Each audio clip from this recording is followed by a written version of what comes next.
안녕하세요. 저는 DSLV의 리서치 매니저 황윤재라고 합니다. 어쩌다 보니 한 달 만에 다시 하게 됐는데요. 지난 시간 다뤘던 작업 증명이어서 이번에는 클래식 오브 클래식, 나카모토 컨셉트에 대해서 이야기를 해보고자 합니다. 자세하게 들어가기에 앞서서 일단 작업 증명에 대해서 간단히 복습을 좀 해보려고 하는데요. 아무래도 나카모토 컨센서스는 작업 증명에 이어서 어떤 블록체인을 정당하다고 인정할 것이냐에 대한 구체적인 로직들이기 때문에 다시 한번 시작을 해볼게요. 지난 시간 우리는 해시 함수라는 개념으로부터 시작을 했었어요. 해시 함수란 어떤 임의의 길이의 데이터를 넣었을 때 항상 일정한 길이로 뱉어내는 역할을 해주는 함수였습니다. 그런 함수의 특성을 이용을 해서 스팸 메일을 해치해 볼 수 없을까라는 프로젝트가 등장했었는데요. 해시캐시라는 프로젝트였고, 이 프로젝트에서는 컴퓨터가 최소한의 연산을 좀 메일을 보내는 과정에 더해서 이 메일을 보내는데 조금 더 리소스를 들임으로써 정당한 이메일들만 보내도록 유도하는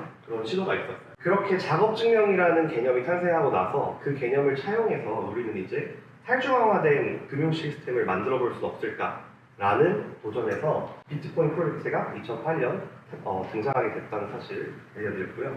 그럼 그 비트코인을 실제로 채굴하려면 어떤 과정을 수행을 해야 하는가라는 걸 설명드리면서 특정 길이 이상의 개수가 연속적으로 이제 반복되는 값을 찾는 그런 과정을 설명드리면서 논스 값이라는 걸 찾아야 한다라고 말씀드렸고, 그리고 그 논스 값을 찾는 과정은 그때마다 난이도라든가 문제를 푸는 사람의 역량에 따라 달라질 수 있는데요.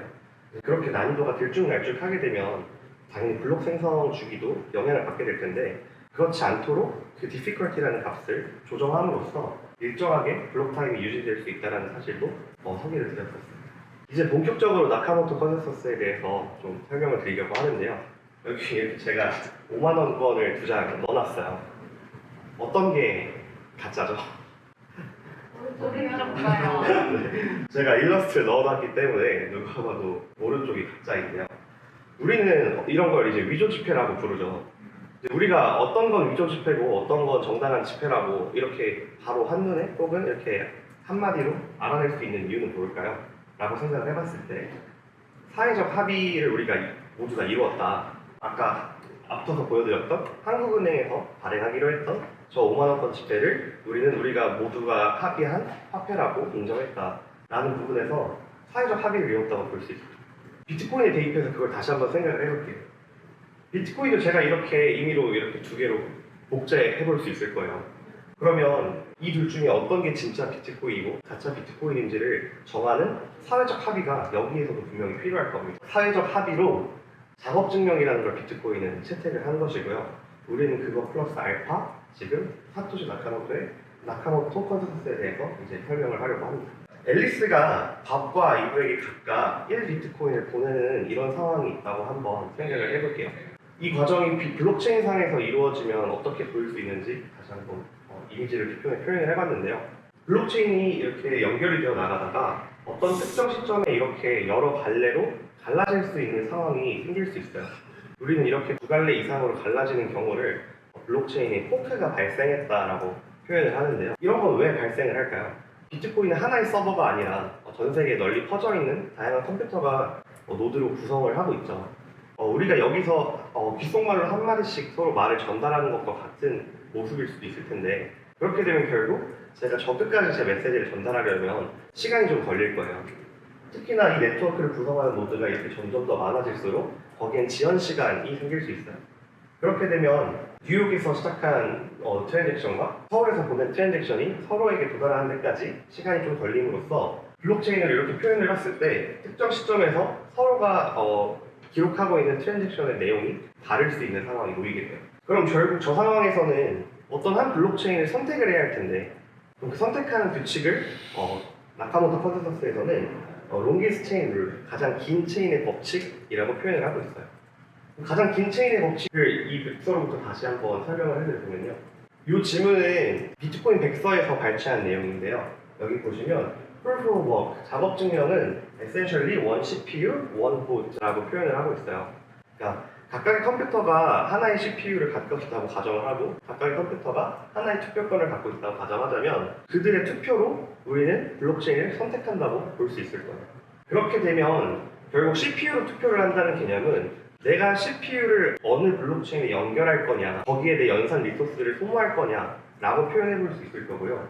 그랬을 때 여기에 블록이 더 긴 걸 보니 그 네트워크를 구성하는 다수들은 이쪽 블록체인 쪽에 조금 더 많은 연산을 했다라는 걸 유추할 수 있어요. 그런 경우에 아까 말했던 롱기스트 체인 룰에 의해서 이쪽 블록체인이 더 기니까 이 아래쪽 블록체인이 우리는 정당한 블록체인이라고 믿게 됩니다. 그러면 정말로 이 말처럼 길면 그냥 최고인 걸까요? 그거에 대해서 조금 다시 한번 더 디테일하게 살펴봐야 할 필요가 있는데요. 우리가 물론 투표권이 딱 한 개씩이라고 생각을 해본다면 그냥 말 그대로 더 많은 블록이 연결되도록 하는 게 뭔가 유효해 볼 수 있겠지만 실제로 CPU라는 건 결국 연산을 하게 되는 거잖아요. 그럼 결국 얼마나 더 어려운 문제를 푸느라 얼마나 더 많은 시간과 리소스를 들였냐라고 평가를 해야지 우리가 흔히 생각하는 투표권처럼 하나의 투표권들이 각각 있어 라고 표현하기는 조금 어려울 거예요. 그럼 그 개념을 고려해보면요. 결국 얼마나 그 블록을 연결하는데 내가 더 많은 연산을 수행했느냐를 고려해줘야 하는데요. 그러한 개념으로서 difficulty라고 하는 값이 있어요. 그럼 이 아래의 경우에는 각각이 다 10의 difficulty로 블록을 연결했기 때문에 총 수행한 연산의 CPU 소모량을 40 difficulty다 뭐 이렇게 표현을 해볼게요. 그런 경우 이 위의 경우는 각각이 10 그리고 세 번째 블록은 50의 difficulty가 소모가 됐으니까 뭐 70의 difficulty가 필요했다고 볼 수 있겠네요. 그럼 그렇게 된 경우 물리적으로는 아래 블록체인이 더 길어 보이지만 실제로 더 많은 CPU와 더 많은 컴퓨터들을 지지한 블록체인은 이쪽 블록체인 갈래라고 볼 수 있어요. 그렇게 되면 그것까지 고려하여서 우리는 이제 위쪽 블록체인으로 선택을 하게 됩니다. 이게 실질적인 롱기스트 체인 법칙의 이 디테일한 내용까지 포괄하는 내용이고요. 이러한 걸 고려해서 계산한 값을 우리는 말 그대로 그 해당 체인이 얼마나 작업을 수행했는가 정도를 좀 직관적으로 캡처할 수 있는 체인워크라는 단어로 표현을 하게 돼요. 근데 이제 그림상으로 표현하기에 각각 디피컬티가 어떻다 표현하기는 어려우니까 다시 한번 돌아가서 그냥 롱기스트 체인이라고만 가정을 해볼게요. 그럼 아래쪽 블록체인이 길기 때문에 누가 봐도 이 아래쪽 블록체인이 정당한 블록체인이라고 볼 수 있어요. 그러면 이 블록체인은 전혀 바뀌지 않나요? 언제든지 위에도 길어질 수 있지 않나요? 라는 의문이 또 생길 수 있을 거예요. 아까 말한 대로 우리는 어느 블록체인이 얼마나 연산을 더 소모했냐 가지고 블록을 단순히 선택한 것이기 때문에 네트워크를 구성하는 일부가 마음을 바꿔서 다시 영차영차 열심히 이 위에 블록을 연결해 나가게 되면 그때 다시 한번 정당한 블록체인이라는 거는 위쪽으로 바뀌게 될 거고요. 이렇게 왔다 갔다 바뀌면 결국 문제가 생길 수도 있지 않을까요? 이제 그런 케이스를 한번 설명해 드려볼게요. 지금 현재는 이 아래쪽 블록체인이 정당한 블록체인이라고 보고 있어요. 이 비트코인 네트워크에서 브릿지라는 개념들을 사용을 해서 1 비트코인을 외부의 블록체인, 이더리움 블록체인으로 전송을 했다라고 가정을 해봅시다. 그리고 나서 블록이 이렇게 위에 쭉쭉쭉쭉 연결되어져 나가게 된다고 다시 한번 또 추가적인 가정을 해봅니다. 그러면 이제는 누가 봐도 위쪽 블록체인이 더 길게 됐으니 위쪽이 정당한 체인으로 바뀌게 되겠네요. 그러면 여기 이미 외부로 나가버린 1 비트코인은 어떻게 되는 걸까요? 이미 나가버렸는데 어떡하죠? 말 그대로 문제가 좀 생긴 거예요. 이제 이런 상황이 발생할 수 있다고 했어서 비트코인은 51% 공격이라는 것이 조금 유효한 공격당할 수 있는 문제를 갖고 있어요. 말 그대로 조금 더 많은 다수의 CPU들이 이제 다른 블록체인을 지지하기 시작하면 지금처럼 언제든지 트랜잭션이라고 하는 기록이 발생되지 않은 것처럼 간주될 수 있기 때문에 이러한 문제로부터 자유롭지 못하게 됩니다. 다만 이러려면 전체 네트워크를 구성하는 과반수 이상 50%를 넘는 과반에 의해서 선택이 바뀌어야 하기 때문에 실질적으로 그러한 선택이 이루어지기에는 조금 무리가 있어요. 그래서 우리는 이번 시간을 통해서 실제로 어떤 블록체인이 어떻게 선택되느냐라는 포크 초이스 룰을 가장 긴 체인을 선택한다라고 하는 롱기스트 체인 법칙이 무엇인지 알아보았고요. 이제 그 롱기스트 체인 법칙이 그러면 진짜 길면 장땡이냐? 아니다. difficulty라는 난이도를 고려해서 실제로 어떤 블록체인에 얼마나 많은 연산이 소모됐는가까지 고려를 해야 한다. 영어 표현을 검색해 보시면 이걸 약간 차용해서 더 헤비스트 체인이라는 용어들도 나오긴 하거든요. 근데 그거는 올바른 표현까지는 아니고요. 다만 조금 유추는 해볼 수 있겠죠. 얼마나 더 많은 연산이나 얼마나 더 많은 뭔가 무게감이 이제 실렸냐 정도로 이해해 볼 수 있을 것 같고요.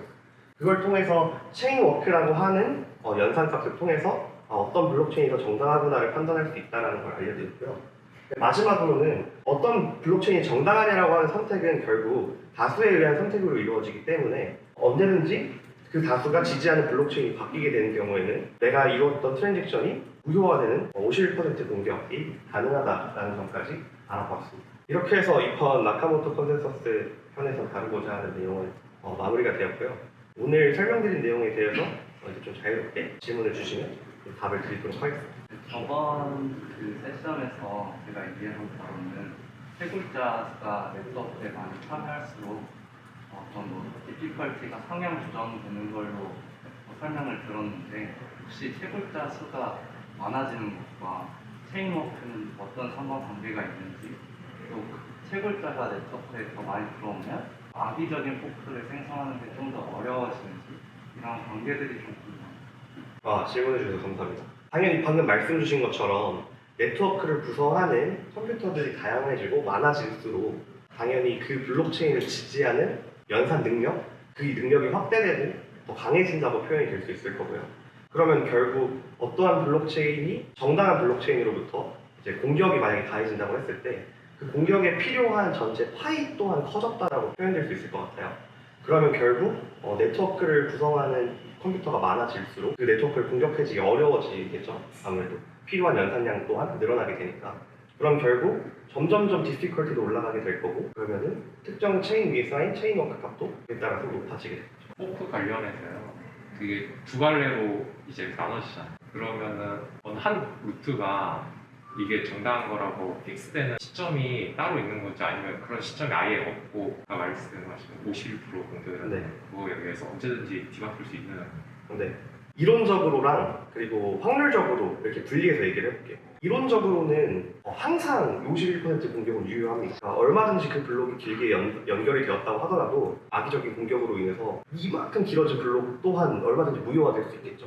다만 이제 확률적으로 그게 벌어질 수 있는 일인가 라고 보면은 사실 어렵다고 0에 가깝다고 표현이 될 수 있을 것 같아요.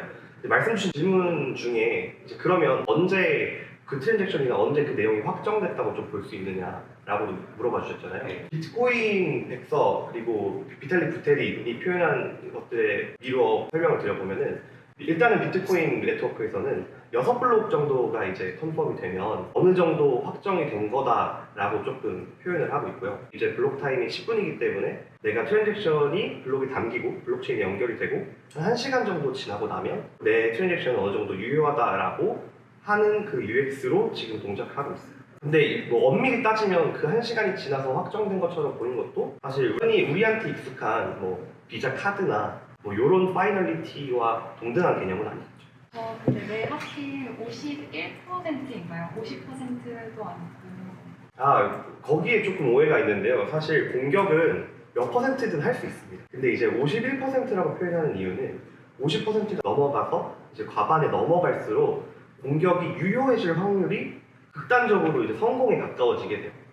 그러니까 단적인 예로 전체 네트워크의 한 25% 정도만 이제 악의적인 집단이라고 표현을 해볼게요. 그러면 75%는 여전히 선한 집단이고 이 25%가 공격의 주체잖아요. 근데 여전히 그 25%로도 이러한 공격을 수행해 볼 수 있어요. 왜냐면 이 25%가 블록을 생성할 그 기회를 잡을 수도 있거든요. 근데 그 말은 25%의 확률로 계속해서 블록을 뭔가 생성해내야 따라갈 수 있다는 말에 더 가까울 거예요. 그렇게 되면 우리가 단순히 생각해 봤을 때 확률적으로 블록이 그 길이를 따라잡으려면 더 어렵겠죠. 근데 이제 그 확률이 50%가 넘어가게 되면 그 악의적인 집단이 과반이 넘게 되면 이제 그 공격이 유효해지는 확률이 높아지기 때문에 51% 어떻게라고 표현을 하는 것이지 꼭 그 확률이어야만 그 이상이어야만 하는 건 아닙니다. 공격은 얼마든지 조금 더 소수의 집단으로도 가능은 합니다. 다만 이제 그 사람들이 공격을 하는데도 당연히 비용이 들 텐데 그 공격을 해서 성공시키는데 노력을 들이는 것보다 이제 착한 마음 먹고 비트코인 하나씩 채굴하는 게 더 이득인 구조적으로 그렇게 설계가 돼 있겠죠.